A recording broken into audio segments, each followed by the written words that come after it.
Hi, this video is brought to you by pm-prep35.com.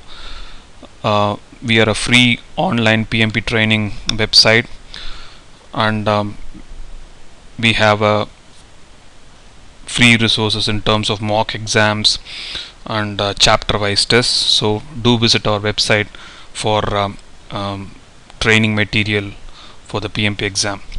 In this session I'm going to cover develop project charter process, which is part of project integration management knowledge area. So develop charter project charter process deals with creation of the project charter. The project charter is one of the first documents that gets created in the project life cycle.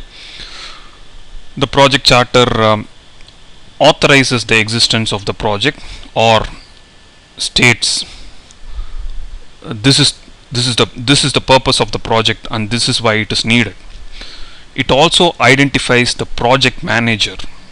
In other words, it gives the power and authority to the project manager, wherein there is a sponsor and the sponsor says so and so is the project manager. So that's a proof for the project manager to go and ask for support from other business units or to recruit the right resources for the particular project. So the project charter is ideally supposed to cover the business need that the project will meet, what is the strategy of the organization, and how this project will cater. The business need might arise basically because of a market demand, technological advance, or an internal organizational need, a customer need, or a legal requirement. So when there is a business need, then obviously there is a cost benefit analysis done as part of the business case, which proves why this project should be done. So apart from this, the project charter will also have the product characteristics. So the end product of the project and its characteristics, and also it also will have high level timeline, because the sponsor is the one who is creating this particular document or who is authorizing this document. So he will also cover what is the budget allocated, what is the timeline, what are the milestones at the high level, and what is the success criteria at the end of the project. When the product is being built or the service is built, how will it be measured that whatever has been asked is covered? So that is also covered in the project charter. It also will have high level requirements, it will have the stakeholder list, it will have high level risks. So if you look at it, the project charter mostly will cover most of the knowledge areas at the high level. It also will have the high level resources identified for this project, high level communication requirements. So if you look at it, all the knowledge areas will be covered at the high level in the project charter. Okay, with this background in mind, let us quickly look through some of the project charter templates. I just searched for some of the project charter templates and I got few of them, and I would like to share a few of them. So here is one of them. So this is a project charter template. So if we remember what we talked about, what the project charter should contain, so you can see all of those out here. The project name in the top, then authorizations like author of the project, author of the project charter. It identifies the project manager, his signature, approved. So the sponsor name comes here, the date and signature. So he is authorizing that this particular guy, his name is put here. So he is the project manager for this particular project. So the signature of the project sponsor is a very important thing, so that it is a proof that it's a commitment from the organization or the sponsor to support this particular project manager. Then you can look at the project context and background here, which provides you why this project was taken up, what business need it will justify, what are the business benefits which will be in terms of in terms of cost benefit analysis, what would be the cost that I would invest and what would be the benefit I would gain. It might be in the form of a ratio or in terms of numbers. Then start date, end date, which is a schedule or the timeline. Then project objectives, if you have any extra details, what is it supposed to cater, and the background might be in terms of why this was taken up, and this would be more specific about what objectives it would take care. So then you can see what outputs, what requirements it would cover, scope, success criteria, then resources, what are the identified resources, cost, risk, assumptions, constraints also as part of this project template. Then you will have the communication requirements also. So you can see this is a template which would be used by different projects in the organization. I will quickly take you through one more template. So this again, you can see both of them have the same details. You can see the project manager name here. He's the project manager, he's the project sponsor. Then if you scroll down, you can see an overview, project purpose, the scope. Again, this also will have deliverable details. You might go into different length depending on how your organization operates or what kind of customers you have and things like that. So these are all customized templates for the organization as well as for the project. So you might, if your project needs few more details, you might tailor this particular template that is used within your organization.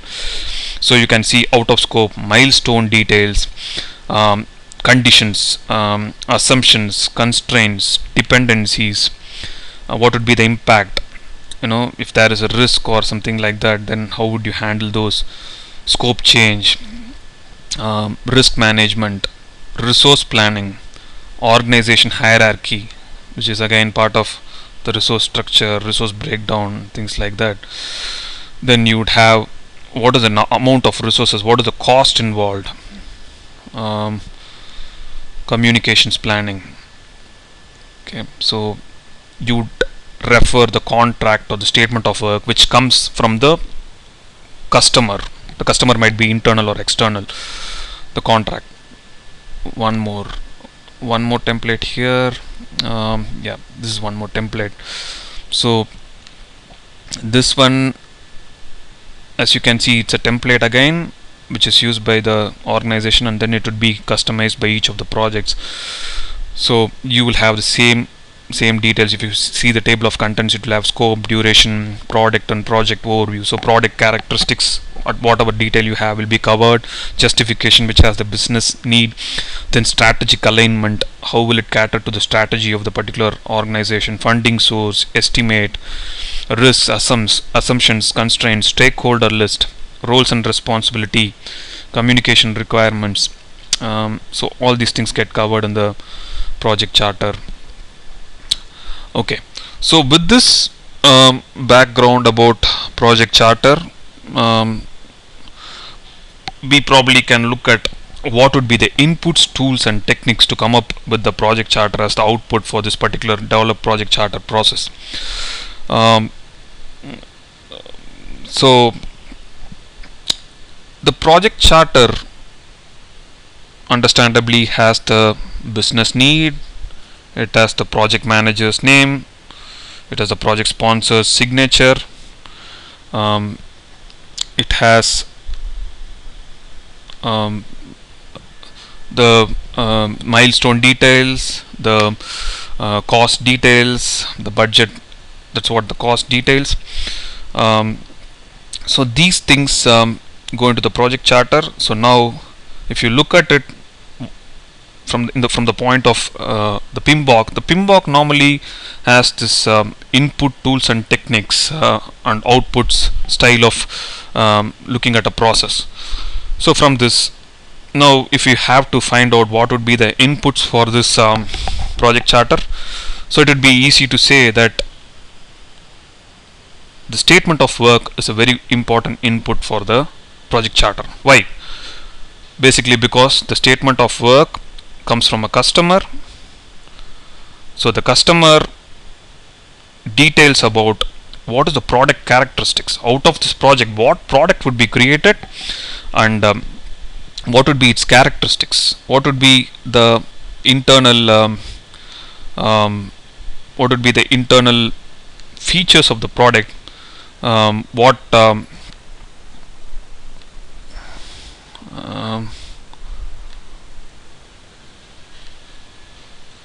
what would be the internal features of the product, and what would be the working of the product, what would constitute the functionality of the product, will all be covered in the SOW.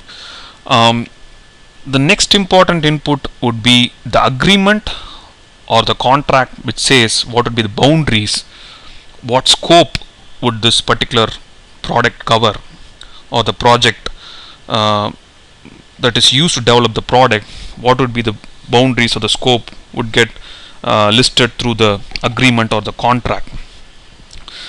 Now, what risks or constraints would come from the external environment factors? The external environment factors are nothing but what would externally affect the organization or the performing, the project as such, which might be government standards, rules, regulations, marketplace conditions, and things like that. Anything that's external which would affect the project will fall in enterprise environment factors. And then the organization process assets is nothing but the templates that you use from the organization, and you customize it according to your project requirements.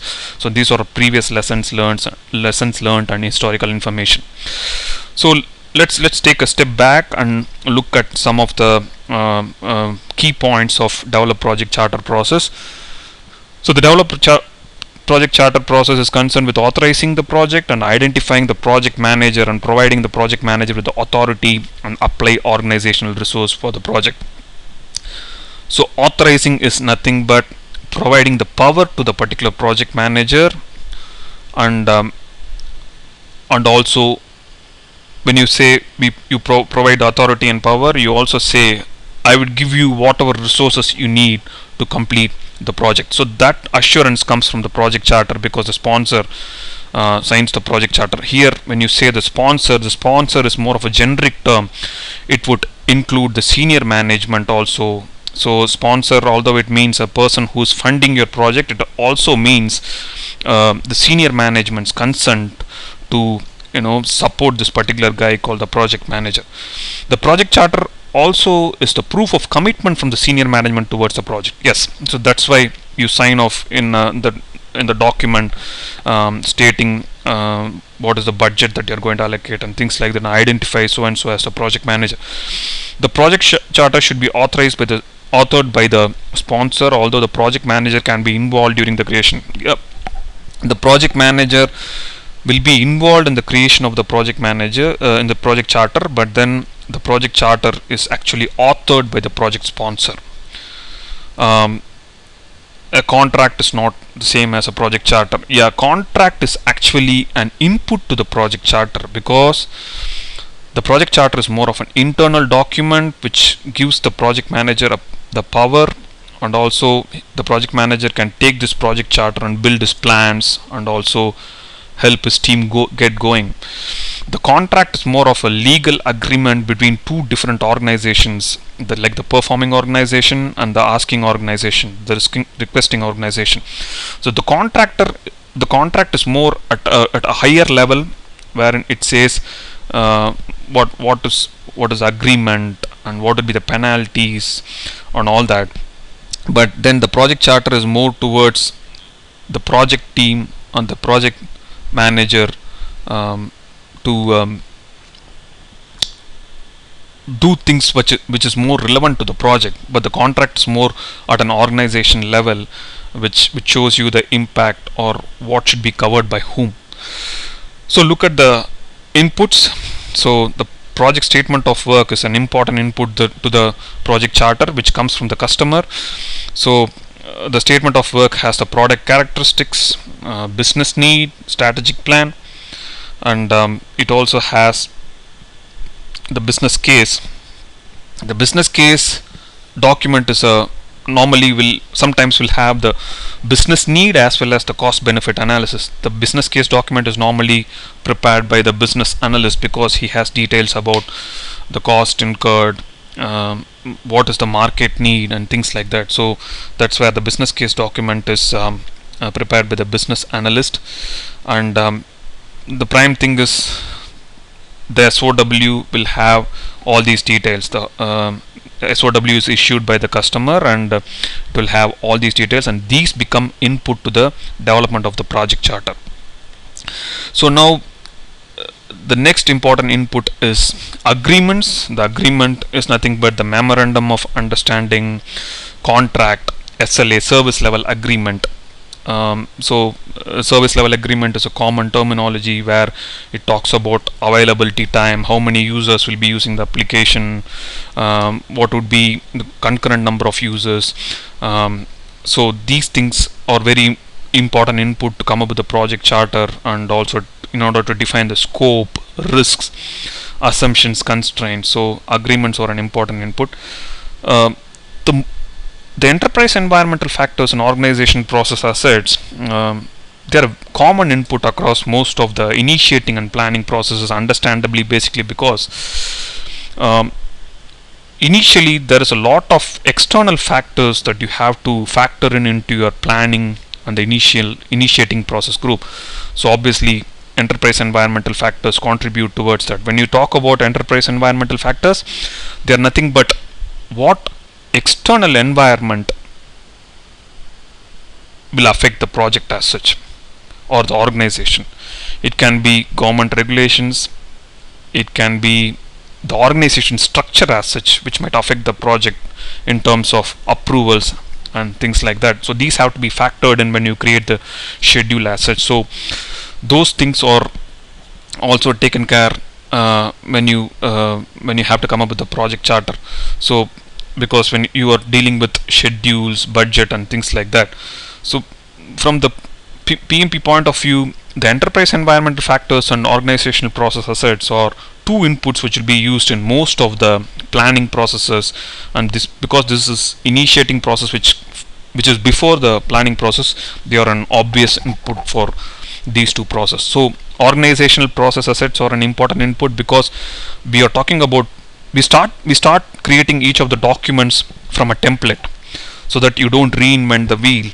So you use a template and then tailor it to your project needs. So organization process assets are a main input, and the other reason, you might have some historical information or some lessons learned from previous projects, so you might want to reuse, and all these lessons learned might be a knowledge base which you probably will look up and leverage that experience from previous managers who have done this project. So now when you are developing a project charter, you obviously will need the help of senior management or managers who have done similar kind of projects. So their expert judgment is an important tool for you to leverage in your particular development of project charter. And you will convene these different managers, subject matter experts into a meeting or group discussion where you facilitate them to talk, so you can collect information and inputs from them. So that's where the tools and techniques for this particular process are expert judgment and facilitation techniques. So facilitation technique might be brainstorming, meeting, on any form of convening people together into one place and getting their inputs. So if your organization does not have the required capability to build a project charter for this particular project, consider that it's a niche area and you're the first project manager who's executing this particular project, you might involve a consultant to get their inputs.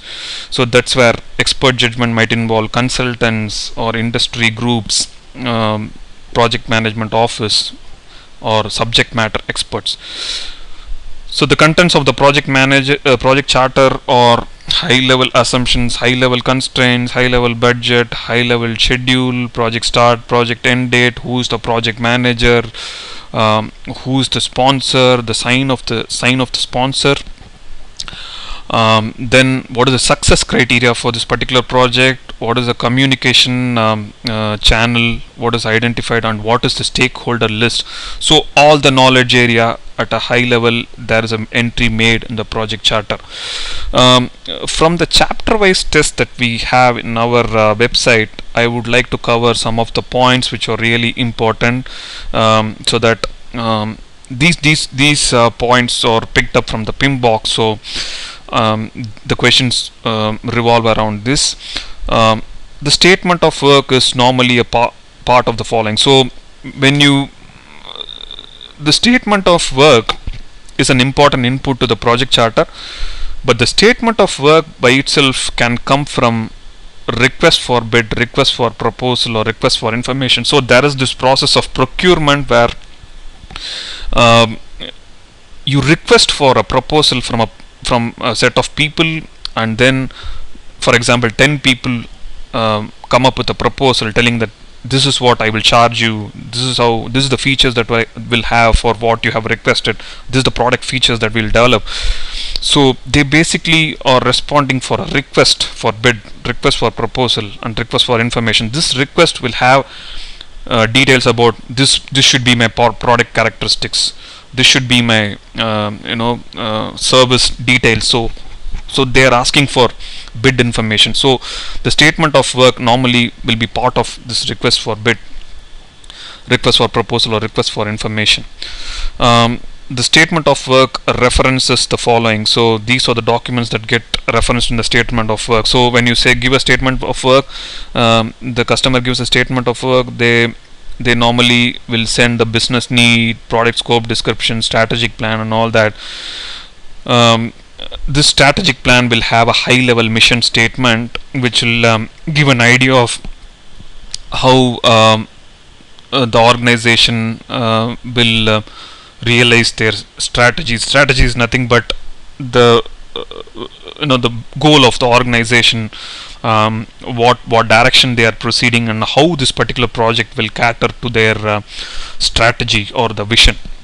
So these are all normally covered in the statement of work. So these are all referenced in the statement of work. The business analyst normally creates the business case document in the so that's another point. The business case document has the cost benefit analysis. We have discussed a lot about this. Examples of environmental factors, organizational culture and structure, marketplace conditions. So these are all performing organizations criteria, because they have to factor in that also when they are creating the project charter. Standards and regulations are examples of enterprise environmental factors because they are constricting or they have some dependencies. Historical information is an example of organizational process assets. Lessons learned are also an example of organizational process assets, because they'll be stored in the knowledge base of the organization. Document template is an example of organization process assets. We saw a couple of templates here for the project charter. Expert judgment is usually provided by industry groups, PMO, consultants, subject matter experts. Brainstorming, conflict resolution, problem solving are all examples of facilitation techniques. Stakeholder list is covered in project charter. Yes, all the project management knowledge areas have some sort of an entry in the project charter. Project charter covers these things: assign project managers, sponsor details, success sign off. We have discussed about this in length. So these are the things, high level assumptions and constraints. Project charter acts as the internal agreement with the project team to assure proper delivery. So it's more like an internal document, while the contract is more of an external document in terms of binding to organization. The project charter is about the project manager, the project team, and the support given to them by the sponsor. The project charter is not same as the project contract. Contract is more of an input to the project charter, but they are not both the same. Projects are authorized by the sponsor program. The projects are authorized. The sponsor is a generic term. It might be the PMO, it might be the senior management, it might be the CEO. So the sponsor role can be played by anyone. So the customer can be a sponsor. So these are some of the important points. The project charter is allowed to The project manager is allowed to participate in the creation of the project charter to gain a foundational understanding of the project requirements. Yeah, though the project charter is created or authorized, signed by the project sponsor, the project manager can be involved in the creation of the project charter so that he gets a lead about what is the expectation for the project or for his role itself. Business case is created as a result of the following. Market demand, organizational need, customer request, technological advance, legal requirement, ecological impacts. So these are some of the business case or business need that drive the project. Market demand might be car company authorizing a project to build more fuel efficient cars in response to gasoline shortages. So these are some of organizational need. Might be anything like I am automating a system which is manual. So that's an example of organizational need. In the early stages of the project life cycle, periodic review of the business case by the sponsoring organization also helps to confirm that the project is still aligned with the business case. Yeah, when there is a multi-phase project, the the process groups can be iterated within each of the phases. So you might want to do an initiating process group, or you might want to cover the processes in initiating process group at start of each phase. Basically, you are not going to create the project charter, but then you might want to revisit what is the content of your business case within the project charter, so that you are sure you are in line with the business case, to also tell the team, hey, this is why you are doing this. This is what our project charter is covering. This is the business case we are going to meet. So for that reason, you might want to revisit the initiating process group or look at the project charter at the start of each of the phase. Examples of agreements: memorandum of understanding, SLA, contract, letter of agreement, letter of intent. Because there can be questions in the exam where they ask you MOU, what is it an example of? So something like that. So that's why you need to be sure that these are all examples of agreement. So agreement again is an input to the project charter. Okay, contract is usually used when the customer is an external entity. Yes, okay, to bind two of the organizations together. While agreement might cover functionality of the application like non-functional requirements, contract is more in lines with tenure of relationship, penalties, terms and conditions. So that's the explanation for why an contract is different from a project charter. The common question in the exam about project charter is who normally prepares the project charter. So, or who authors the project charter, and the options might be project manager, project sponsor, project team. Obviously the sponsor is the right option. The sponsor is a role which can be taken by an external customer, it can be taken by a CEO or the senior management, and all that. So you must be sure about what is a project charter and what it actually does. It just authorizes or gives the project manager the power to use the organizational resource, and this power is given by somebody at the senior management level or a sponsor or an external customer, so that he can use this, the project manager can use this document to show and get the power, get the organizational resource or the support of the organization as such. So that's about the develop project charter process. It is important to understand this process from different angles, and handle these questions. You have to look at sponsor, customer, senior management in different angles, and then understand this process. So that's all about develop project charter process, and thank you.